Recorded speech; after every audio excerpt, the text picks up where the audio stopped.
Hey everybody, yeah, I did a thing. I bought my first book from Elite11 off of Instagram. You want to see what I got? Stick around.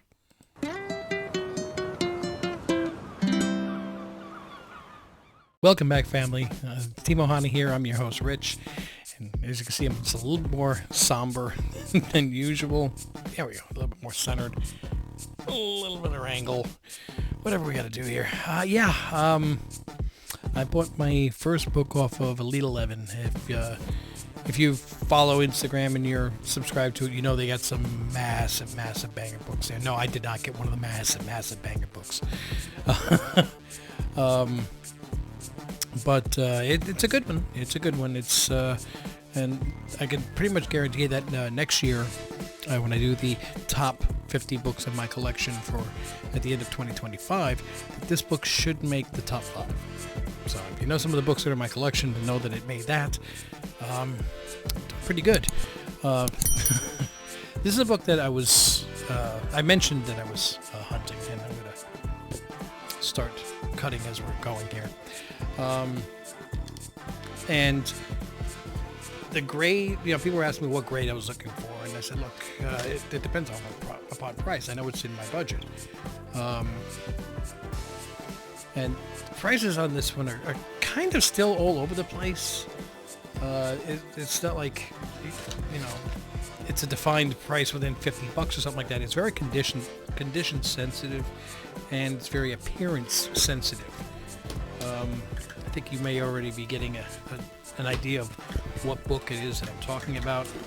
It's one of those books that comic book stores always used to put in the window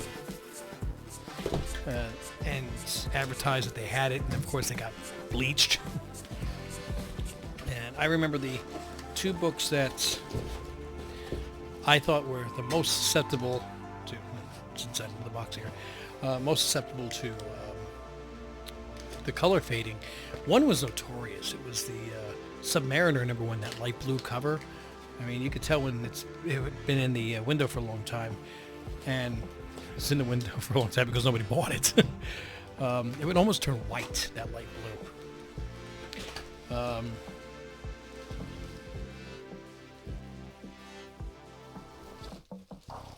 gotta pause for a second here.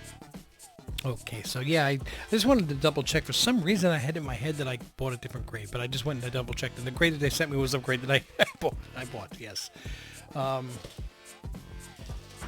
biggest reason that I got this particular one is because it's a really good price for the grade that I got, and more importantly, it does not suffer from the color fade. That's the biggest criteria. And I mean, I know a lot of books.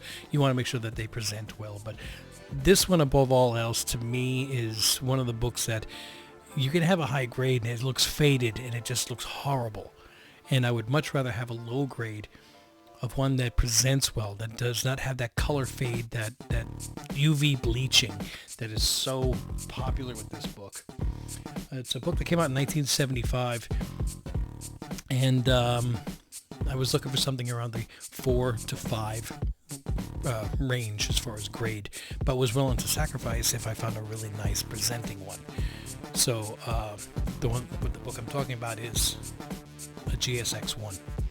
And you can see the colors are still really nice on this. It's a blue label. There's no, and the reason I'm covering it is because, like I said, it's an Elite11 book. I was able to get a 7.5. So, yeah, this is a major book. To me, the biggest keys in X-Men are, of course, Giant Size X-Men #1, X-Men #1 itself, and X-Men #94. So I've got this one. I've got the X-Men #94. I've got the X-Men 101, the first appearance of Phoenix. I have the X-Men 129 and 130, so I've got both Kitty Pryde and Dazzler covered. But I used to have an X-Men #1, 1963, a long time ago, but I don't have that anymore, and I don't see that price coming down into my budget range anytime soon. But to get a 7.5 on a GSX1, and it was a little unnerving. You go into PayPal and send these things and send the money. It's different. Elite 11 does like consignments, and they said that they've never had an issue with anybody. They've never had, they offer money back guarantee and everything. And I'm like, look, I appreciate what you say, and I understand you've been doing this for a long time. I don't know you. Okay, so when I'm about to spend that kind of money, and every one of their sellers accepts a different amount. Sometimes they want friends and families, so this way they don't have to pay tax on it. And I'm like, so that way I have no buyer's protection on something like this. And I'm very nervous. So they contacted the seller, and the seller like, no, I want goods and services. I'm like, well, he's taking goods and services, that way I'm protected. Okay. Now I'm very interested, so I sent him the money, and later that night, he printed up the shipping label, and sure enough, I got myself my GSX-1, my first Elite 11 book.